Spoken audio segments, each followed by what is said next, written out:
All right, guys, so we've covered the down block from the standing position, but given the changing nature of jiu-jitsu, we have to have the down block ready for when we're approaching seated guard. Say we jump in a time machine, we go back even 3 years, 5 years, before we had so many talented wrestlers starting to enter the sport, and before people really broke the unspoken agreement of bottom player plays bottom and doesn't come up, right? So typically, we could have approached back in the day, especially with IBJJF guys, because IBJJF guys rarely even had a seated guard. They'd be supine, and we could just walk in and start thinking about passing the guard. But even as jiu-jitsu progressed a bit more, we could even just walk into this position, because the most guys would do is shin on shin guard. But as jiu-jitsu's changed, if I were to approach a modern day grappler guard like this, he's just going to shoot on me and take me down. We don't have that luxury anymore. So that means a couple things. We still have to have a down block arm ready, and generally speaking, we should probably match head levels so that if Placido goes to shoot now, we can down block and enter our front heads. So although people in your gym might not shoot regularly from the butt, you need to expect that in high level competition, because people are basically, it's no longer seated guard, it's seated wrestling.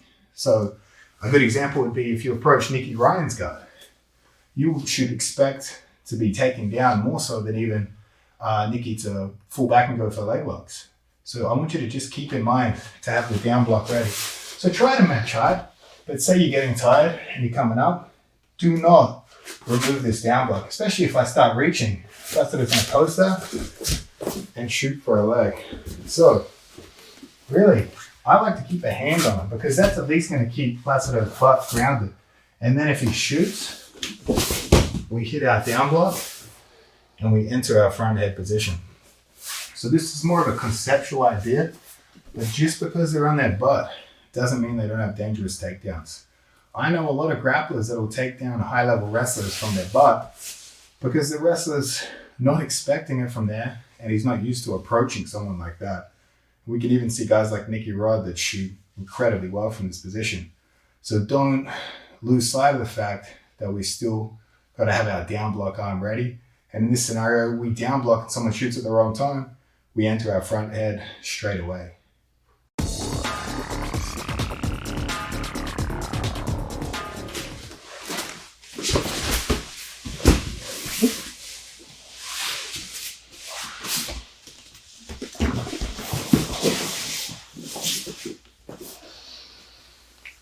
All right, guys, so let's talk about when we go for a knee cut, we secure the underhook because it's going to obviously give us the power to pin our opponent. But some of the styles of knee cut we can do, particularly explosive ones, as we knee cut, we're diving for the underhook. So, I mean, you would see Leandro Lo and the Gi do this all the time. He hadn't established upper body control when he explodes a knee cut, but he gets it in transition. Obviously, when we're getting something in transition, we don't always get it. So if I were to do a knee cut where I were to secure the underhook on Placido, right? I'm exploding through. Placido's not going to be able to move. He's going to be pinned here. If he's trying to turn to front head or turn up to secure an underhook or anything, I have the underhook, so I have the control here.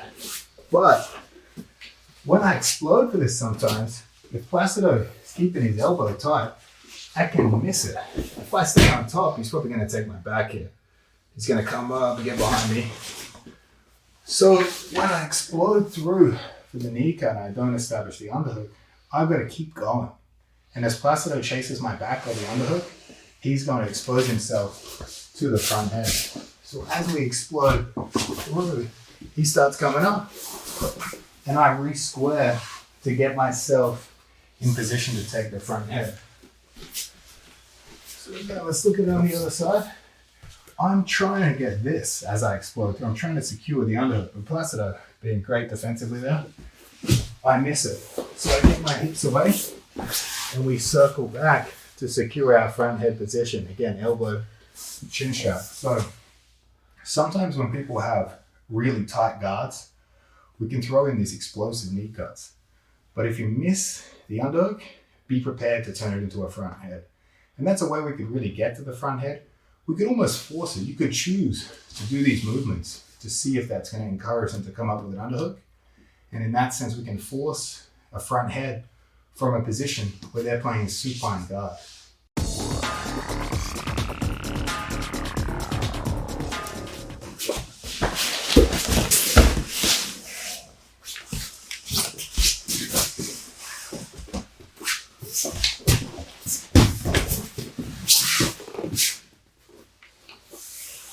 All right, guys, so quite often when we apply a no-gi toreando, especially against typically wrestlers or MMA fighters that are always looking to get back up, if we don't hit a deep enough point and pin them, they are going to turn up into a takedown, right?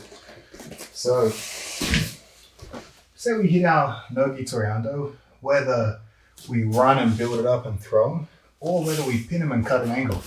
If I stay at this sort of range, Placido can start coming up and turning into me for a takedown. And he can catch and potentially pull a half guard, or he can potentially even take me down. So we have to be ready for that. So as Placido starts coming up, we get our legs out of the way to catch the front head. Typically, if we get it to a deep enough angle, which is shoulder height, it's going to be much easier to catch the front head, and realistically, much tougher for Placido to even get up, and we can come straight to a pass. But what I want you guys to anticipate, especially depending on the style of grappler you're facing, wrestler, MMA guys, if you get around the legs, you're hanging out here too long, they're going to come for a leg. So you have to be ready to anticipate that. So we get outside and we can secure our front heads from here. But again, obviously in a perfect world, when we get around the legs, we're coming into pin, or we're getting around the legs to a shoulder depth, and then they have to turn so far. If Placido's standing next to me, if he's standing here, very easy for me to come up and start getting to a leg. If Placido's standing more shoulder level, I mean, how am I going to realistically do anything meaningful with this, right? So that's what I want you to think about with your depth of toreando. But again, it's not always possible to get the perfect depth. So if you do get around here, Placido doesn't really see the coming up for a single leg or even a single leg to pull half guard as a realistic option. But if he's here, he does. And we can be ready to catch those front legs off of these scrambles. So again, and I really have to emphasize this because in my personal experience, if I face off against Placido's style of grappling, which is basically a base in pure grappling, if I get to a toreando on him, he's looking at foot pummel. He's not looking to come up. And that's something that people that don't train with MMA fighters or wrestlers don't get to experience. But you need to remember it. They're going to have different reactions based on their base in grappling.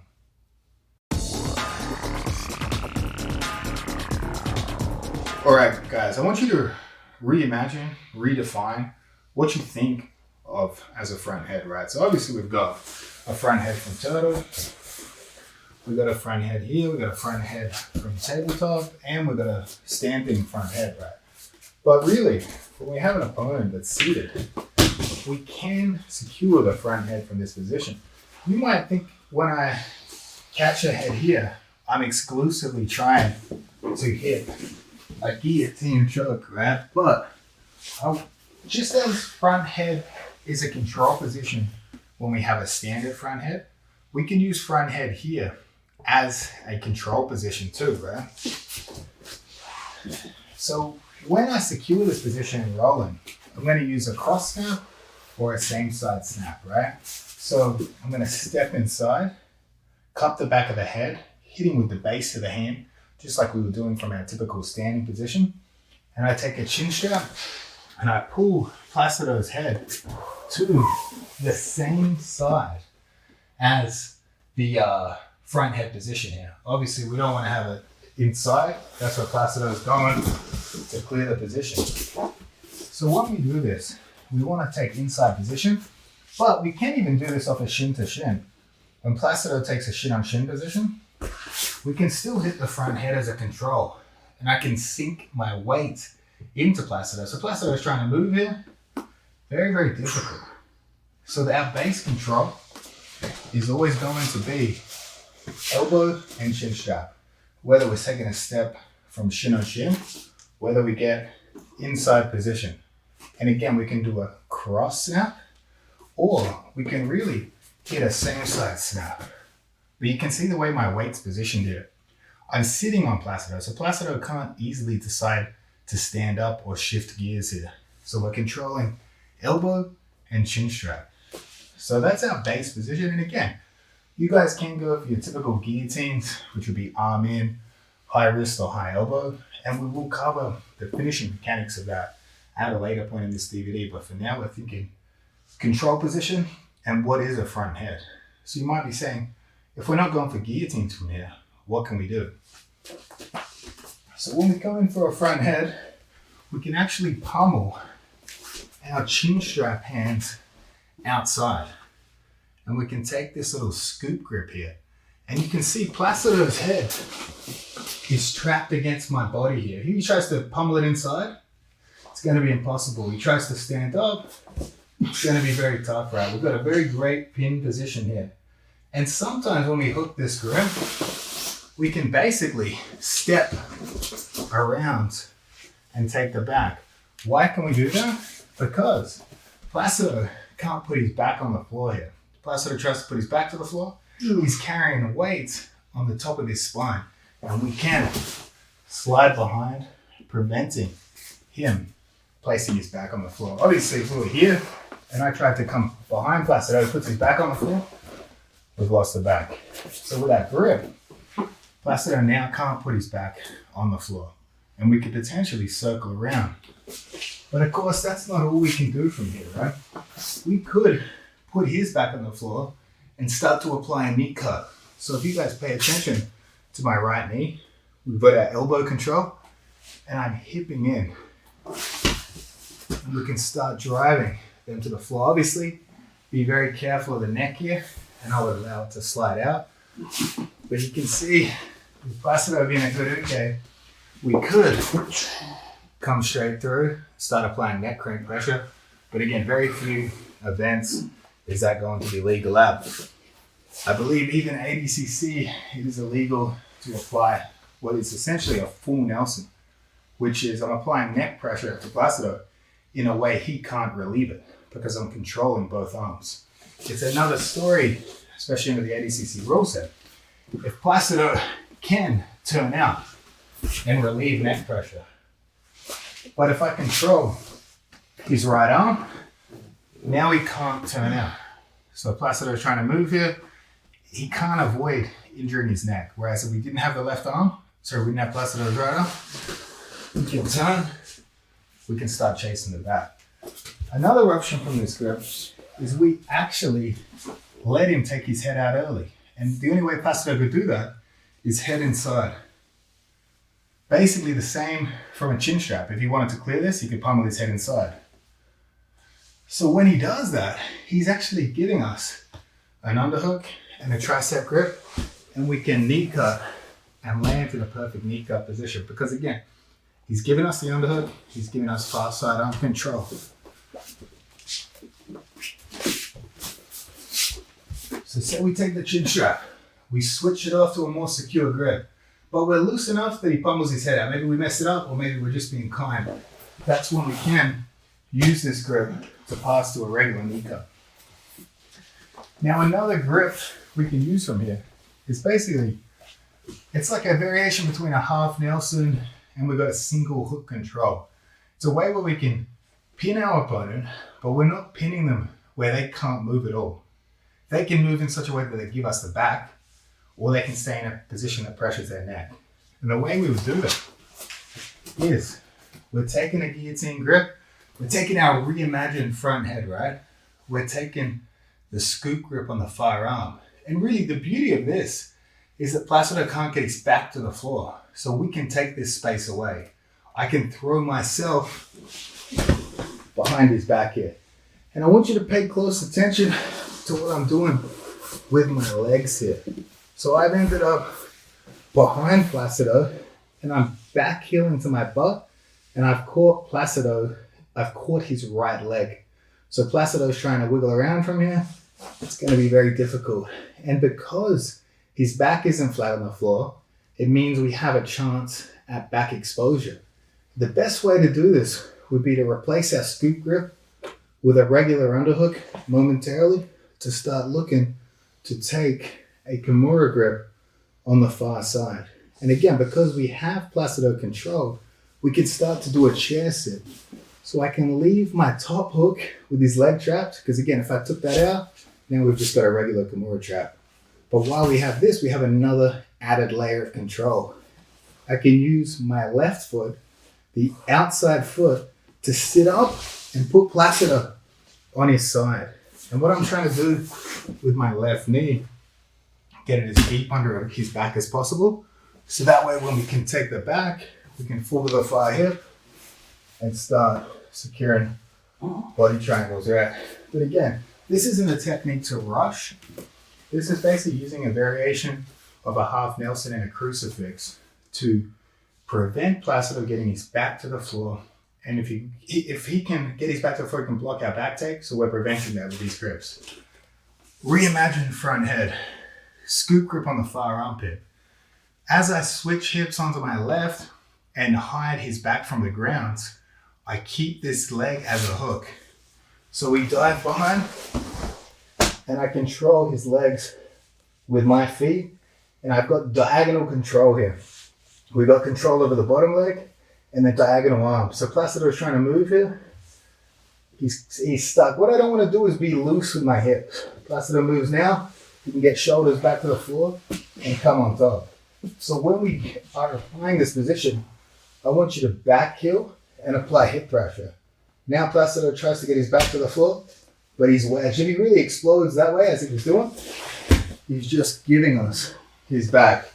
And again, that's why this position is very different to a full Nelson, because Placido, I put him in a position where he can give me his back or he can stay in an uncomfortable position. Because again, look, he's wedged up, his neck's high. There would be neck pressure on him here. But if he really wanted to relieve it, he can just start elevating like he was just doing, and he can give me the bottom hook, and he can give me a seatbelt control, right? But again, some guys, especially in competition, are willing to tough this out. So if we want to force the back take and not just force dangerous neck pressure, we replace our scoop grip with an underhook. We come around and we look for this far wrist. If the wrist is far away, the best way to get it is to threaten a strangle. As he comes into the fend, we secure the wrist. We turn this into a Kimura grip. We keep everything tight. Placido still can't get his right shoulder to the floor. If he got his right shoulder to the floor, our chances of taking the back are very minimal. We need to bring him up more, and we can do that by keeping our inside hook, using our outside foot as opposed to step up and slide our knee behind his back here. What I wouldn't do from here is start to lay flat on my back. And Placido's going to be back to square one. Once we get up, I want you to fall to your far hip. So I'm pulling Placido cross body. And we can secure the back much easier and much safer than we have. So to summarize this position, I want you guys to think of exactly why I've listed the chapter this way. Is we're reimagining what a front headlock really is, redefining. So we have our typical front heads, but from here, we can take our front head. So obviously, like I said, we could go for guillotine chokes and try to finish from here. But again, it can be high risk. We had top position. We're jumping on a submission that might, if defended, lose top position. So what's another way we could change this for another layer of control? We go from front head to fast scoop grip. Doesn't allow Placido to hide his back to the floor. We could come behind.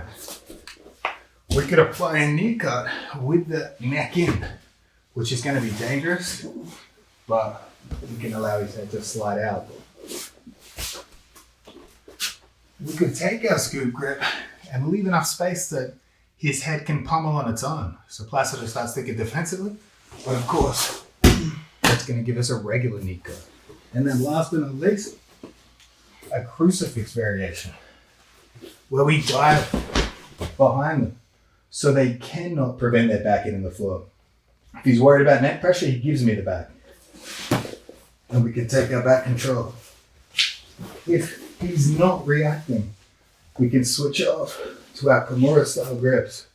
We can get up high, jump the knee behind, switch to the far side, and we can attack the back. So again, it's just something to open your eyes to some extra possibilities of what we can do from these positions. Obviously, Jiu-Jitsu has been largely defined by the IBJJF, and really they're going to outlaw any sort of crucifix, neck crank style pressure. So given the amount of rule sets that allow these things in the modern age, we have a lot of new possibilities and new techniques we can use. And that's what we've seen there from a reimagined front headlock.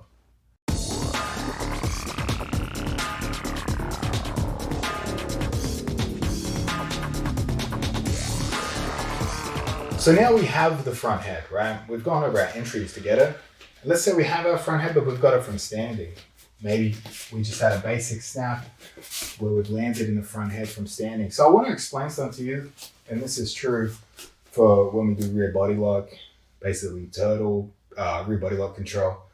The higher Placido is off the ground, the less control I have, the less options I have, and the more options Placido has. If I take a standing front head on Placido, my submission options are very limited. I mean, if I were to dive for an arm in guillotine, there's a good chance I just fall straight over the top. If I were to go for a high elbow guillotine, Placido can pass it off and get behind me. So our submission options are limited. Placido's defensive options have grew. But as we move through the styles of front head, and as we bring him closer and closer to the ground, our options increase. Placido's defensive options decrease. He also carries more of our weight. So when we look at this, think of it as a hierarchy, right? So although this is a front head, this is the weakest option, the weakest variation of front head. If I've got Placido into a tabletop, this is much better for me. It's more of a middle ground here. It's going to be much better for me to have Placido here than it is if he's standing. And best of all, it's going to be best if Placido is on his elbows and knees for a turtle front head. Because again, even from turtle, if I were to dive on guillotines, I don't have too far to fall, and it increases the likelihood that I stay attached, right? So when we're talking about standing front head, you want to be pretty conservative with your options from here. And we really want to make sure our grips are perfect, right? So again, when we take this chin strap, I don't want to have too deep a chin strap and my elbow comes to Placido, because now when the elbow passes, brings his head to the inside and he can take my back. Say I have a weak grip on his elbow here. It's going to be much easier for him to frame on my hip. If I just grab in the armpit here, it's hard for me to clear this grip. If I have the elbow, I can keep his elbow inside, like Placido trying to frame on the hip and grab an elbow post. Much, much less likely. So when we have this position, we want to make sure our grips are perfect. Priority one, this should be always a priority, is to return him to a level of control. Return him to a better level of control, right? So when I get a front head on Placido, I'm not hanging out and standing too much. I want to block his defenses, which is a hip post and a elbow pass. We've got to be preventing that, right? So really, if you can think about it with an elbow pass, what does an elbow pass entail? It entails him finding my elbow. So again, with the control, we're bringing that elbow back to us. Now it's further out of range. But if you think about a high wrist guillotine, right? For me to do that, I've got to bring my arm deeper. And the deeper this arm goes, the easier it is for him to pass the elbow. So our options have to be conservative from this point. So when you control these grips, make sure everything's perfect. And your priority is just to return him to a lower level. Whether that's tripod, maybe he gets back up here, and we can pull him down to his knees. We want to return him to areas but which we can control him better. And that mitigates our risk. So we have to play conservative from these positions. Although we will have some options from here that we're going to cover, I want you to think of those as, depending on the time left in the roll or the competition, right? We're going to save high risk moves for when we most need them. And that would be typically for the end of a match, perhaps even a match we're losing. We need to pull out a Hail Mary. Generally speaking, if we have time left in the match, we've entered a control position on them.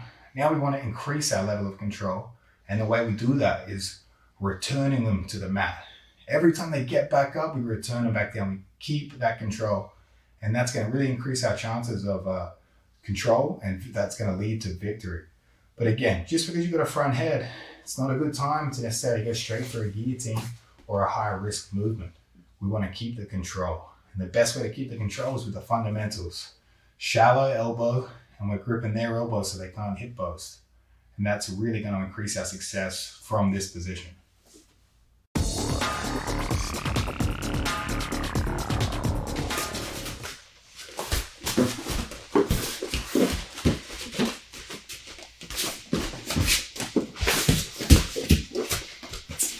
All right, guys. So again, we were discussing the limited options you have from a standing front head. Again, the higher Placido is off the ground, no matter what it is, the harder it is to control. And that's going to be, you're going to see that theme, especially true throughout this whole video series, whether it's rear body lock or front head. We want them on the ground. We want them as low as possible. So their options are limited and our options are maximized, right? So a great option from the front head, and this is whether Placido's elbow passing, or whether maybe I just need to make something happen. Maybe I'm having a lot of trouble getting Placido to the floor. What we can do is we can use our hands on the elbow here to change levels as we turn out and get this elbow pass. Now Placido starts to square back up and we get a double leg takedown entry, right?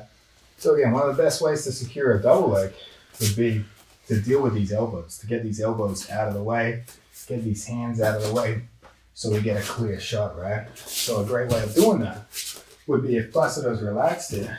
If I could push his elbow out of the way, you've got a clear path with the legs. We're bypassing his down block, which obviously could turn into a sprawl or an underhook. So we create that off of the front head. So you can see here, as Placido starts to posture up, we get the elbow pass and we can secure a double leg entry. Now, we could even secure the double leg entry to realistically get to the legs. And we urgently want this to happen. We need something to happen. We're running out of time. By elbow pass, and we can get to engage leg locks or submissions straight away. But again, I will emphasize, priority one, return them to the ground. So when I get this front head, I'm wanting to get Placido to the ground, but it's not happening. Maybe he starts defending with his own elbow pass, and we get our clean entry on the shot here. So again, really, we've got an elbow pass, but we're creating it out of a front head. So as I step wide, we get that out of the way, and we bypass. We bypass their lead arm, their down blocking arm, and that is a great option from the standing front head if you cannot return them to the mat.